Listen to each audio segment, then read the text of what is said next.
Hello， 大家好。最近呢，突然就很多朋友问我一些关于路亚的问题，不知道是不是因为我上传了钓路亚视频，他们看到了，然后对路亚比较感兴趣的缘故。问题呢，主要有路亚究竟应该怎么玩呢？还有问我钓鲫鱼要买什么样的装备啦，以及问我路亚是不是传说中的毛鱼，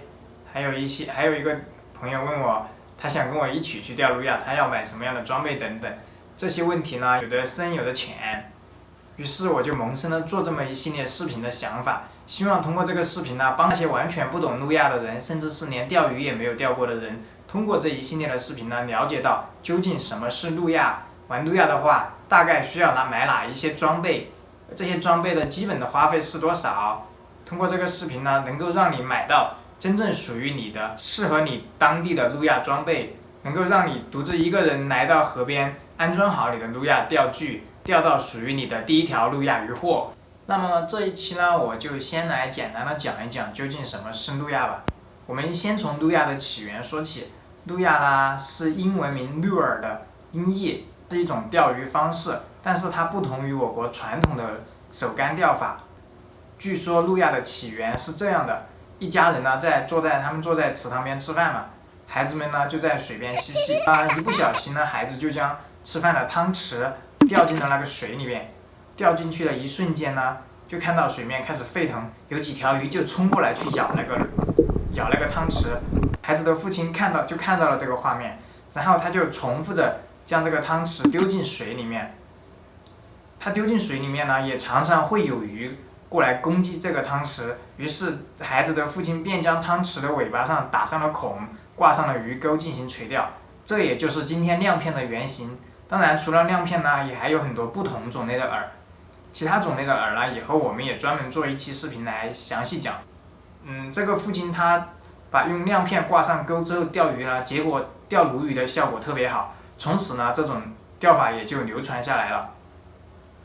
然后我们再来讲一讲路亚钓鱼的原理。路亚钓鱼呢，主要是通过模拟小鱼或者其他小生物，比如说昆虫啦，然后还有钓黑鱼用模仿的青蛙、老鼠等等，模仿这些动物或者小鱼的动作和行为，来引发大型鱼类攻击的一种钓法。这种钓法呢，主要就是针对一些肉食性鱼类。具体能够钓获哪一些鱼类呢？我们也留着以后一一详细讲。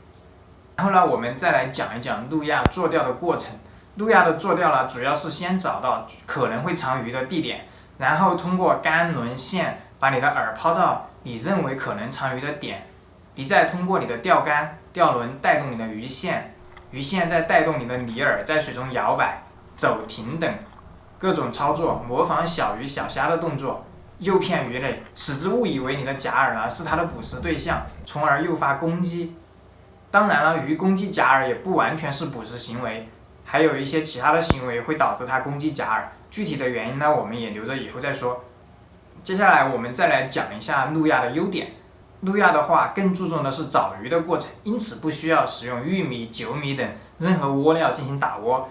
所以路亚也更加干净环保一些。另外的话就是路亚的装备比较简单，钓鱼前的准备工作和钓完之后的收拾呢都比较快。当你的时间比较零散的话，没有一整天或者半天的时间去钓鱼的时候，路亚无疑是一种比较好的垂钓方式。我就经常只有30分钟的时候也会出去钓一会儿，并且也能够时常有一定的收获。其次呢，在整个路亚的过程中，我们的频繁抛投、摇轮，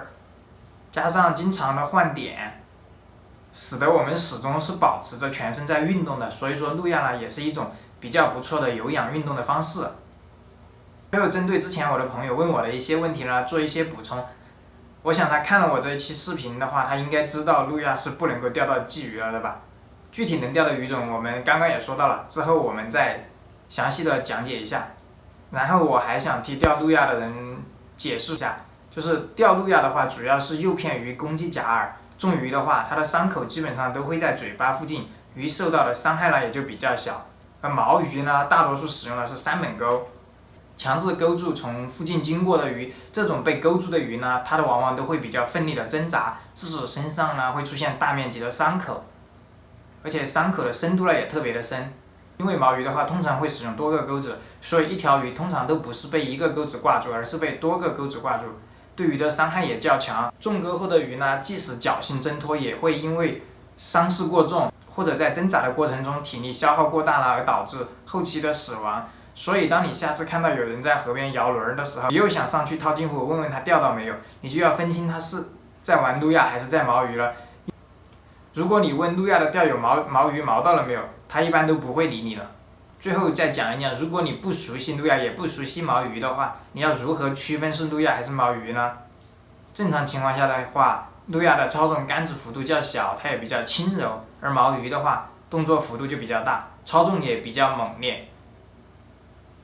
除非你遇到这种情况。